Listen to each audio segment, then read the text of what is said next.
a court of justice. Now, these stories are important for those of us who still go to the court. Now, just to let you know, while I'm telling this story, a few things are happening in our country right now. The most serious is emergency rule. I was in Senegal for a meeting 2 weeks ago, meeting of the Media Foundation for West Africa. So while I was in the meeting, somebody rushed in and said there has been a coup in Nigeria. So I rushed down. They speak French, you know. He didn't quite hear the news. So I went out to find out. I then rushed back. No, it wasn't a coup. Emergency rule has been posed in one state, and they appointed an administrator. The president appointed, and they said, is the president unelected? I said elected. What of the governor? I said the governor is elected. How can you remove him? And then replace him with a retired soldier. Mr. Falana, what kind of democracy is that? I was utterly embarrassed. Right? And I think Audiobe has made a point. Chief Audiobe, that by appointing a former military dictator to go ahead and stage, the government may be tempting soldiers to disrupt the entire exercise. Now, for lawyers, please, when you hear any lawyer defending emergency, I beg you, ask one question. What section of the Constitution, what section allows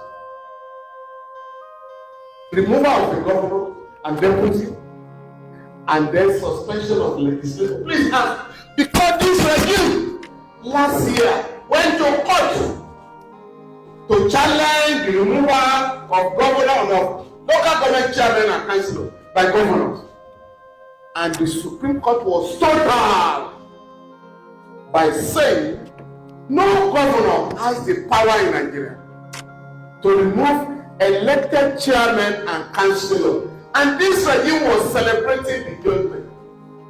Even though the Supreme Court even went off the track by amending the Constitution to please the executive. They rewrote Section 162 of the Constitution, which stipulates that every month the statutory allocation of states, of local government, shall be paid into a state local government joint account. Supreme Court said no, that shall pay it directly. That judgment was delivered in July last year. As if they complied with? No. And they won't comply, if you must know. Now the point I'm making, Sunday, when you have a KBAC in power, that the judgments of court, particularly the Supreme Court, are treated with ignominy. Another case that will interest you currently, the NURTW had an election in August last year. Barua was re-elected. His opponents, like Barua, went to court, National Industrial Court. They lost. They went to the Court of Appeal. They lost. The Court of Appeal is the last court. It is the Supreme Court of Labor Matter. As I'm talking to you, as we are gathered here, Oluomo, not elected by either the members or the court.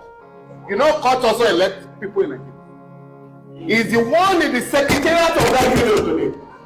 While Barawa is kept outside the secretariat of the video. To take over that secretariat, they invaded the place theater and killed one Nigerian. Barawa was charged with killing the person in order to get him out of the office. So he and his officers were detained as murder suspects. So by the time they came out, the secretariat had been taken over and given to somebody who never won the election or won any case in court. The point I'm making, the regime chooses and picks whichever judgments it likes to comply with and obey. Now, I recently intervened with respect to the case of Natasha by saying that not less than 10 cases decided by Nigerian courts. I've heard that suspension of a legislator in Nigeria is illegal. Because once you do so, when you do so, you have denied the constituency representation in the parliament. That is the law. Mr. or Senator Godswill Akpabio was in the Senate under Dr. Bukola Saraki when in 2017 Senator Ali Ndume was suspended. He went to court and won the case.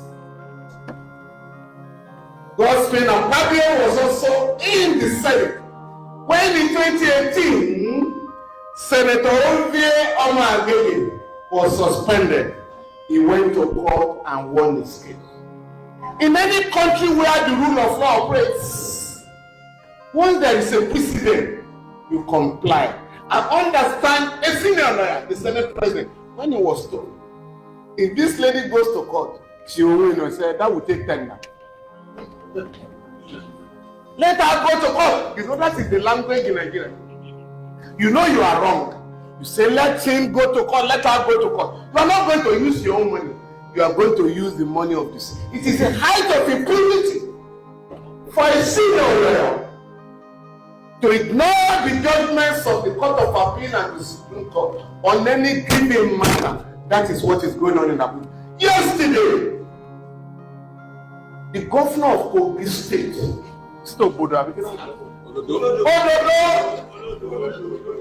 no, I won't go that far.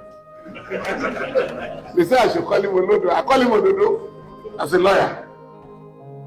He issued an order, illegal order, that I hereby ban all rallies and meetings. And I also ban convoys of vehicles, believing that Natasha was going to come in a convoy.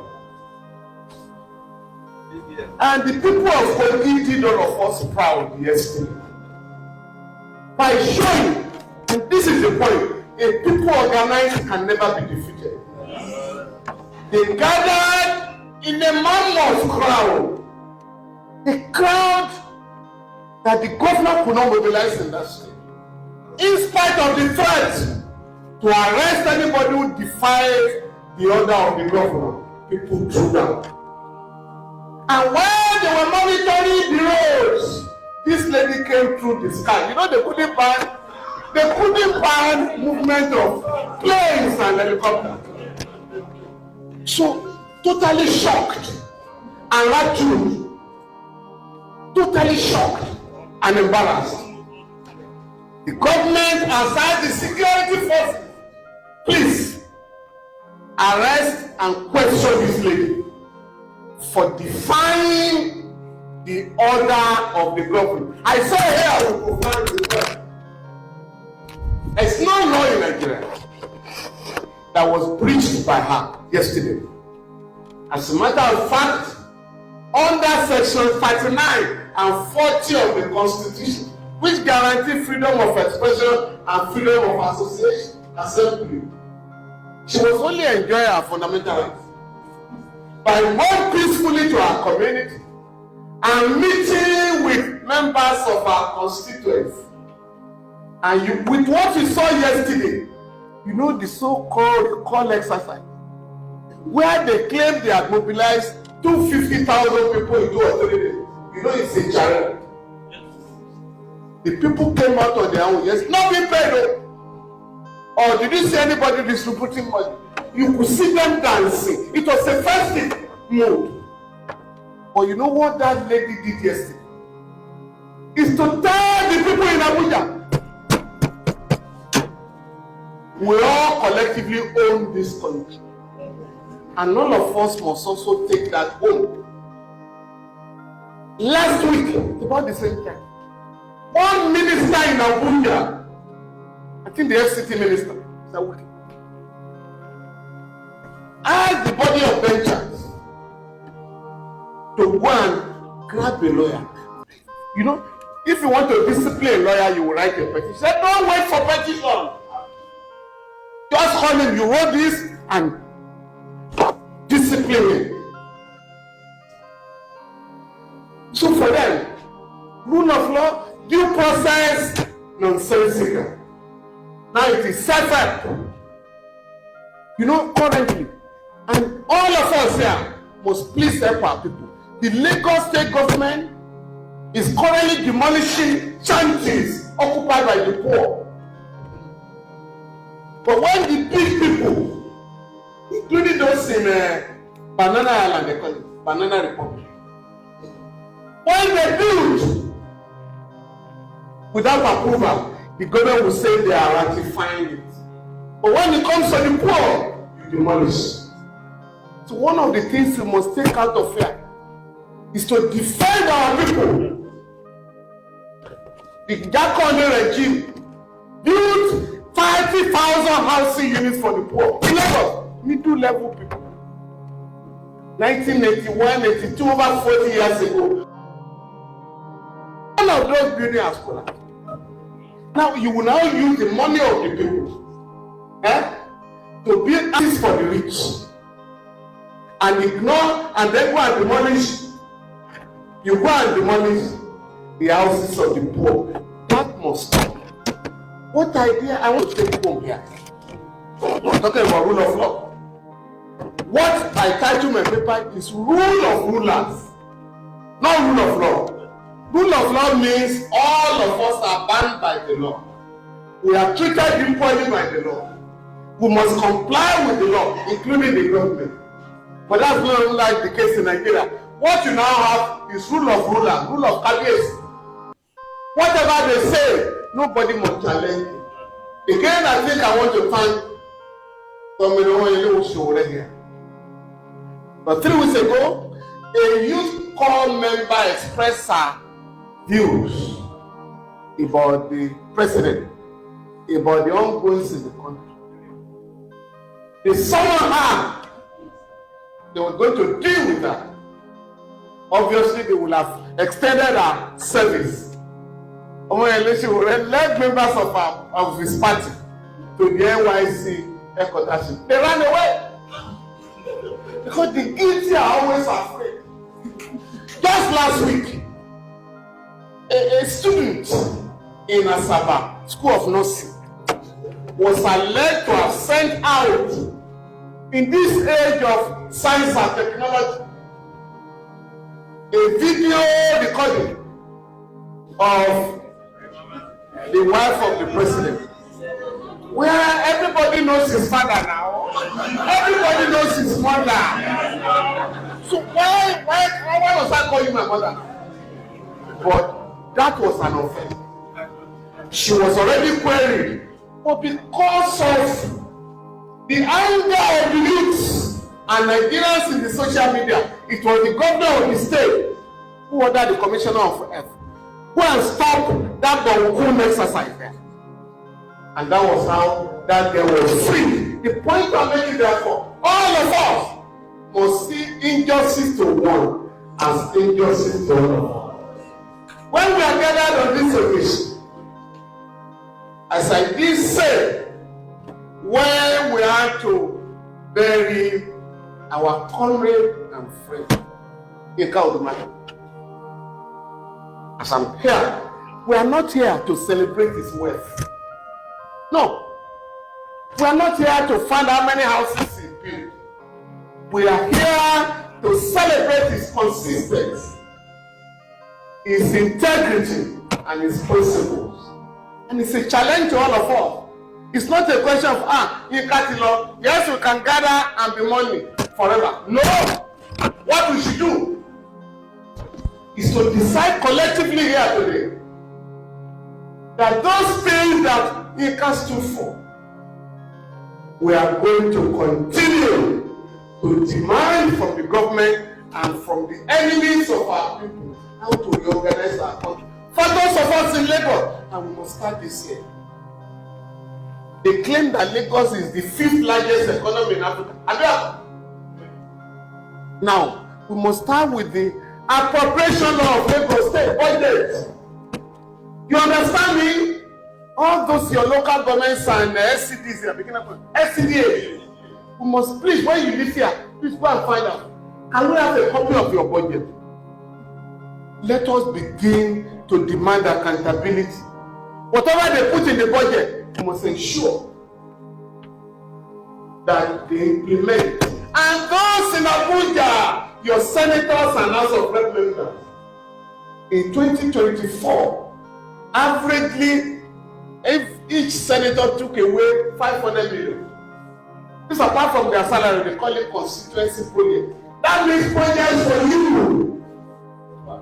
I just told a senior advocate yesterday in the Ikeja here, Orewa, when are we going to ask our senator to account? We are going to do a letter, and each of us must also be ready to do them. There are 24 legislators in the House of Reps from Lagos, 40 people in Alausaga. We must start to ask questions. When we learn that our governor has traveled somewhere to attend a party, we must ask questions. You know what I mean? So, and this is what Yinka would have done today. Would Yinka have been keeping quiet? No. Yinka will have been joining issues with the people in Abuja. And that is why we must continue to celebrate Yinka, not once a year, every day. And the only way we can do that is to identify with the masses of our people, to shake off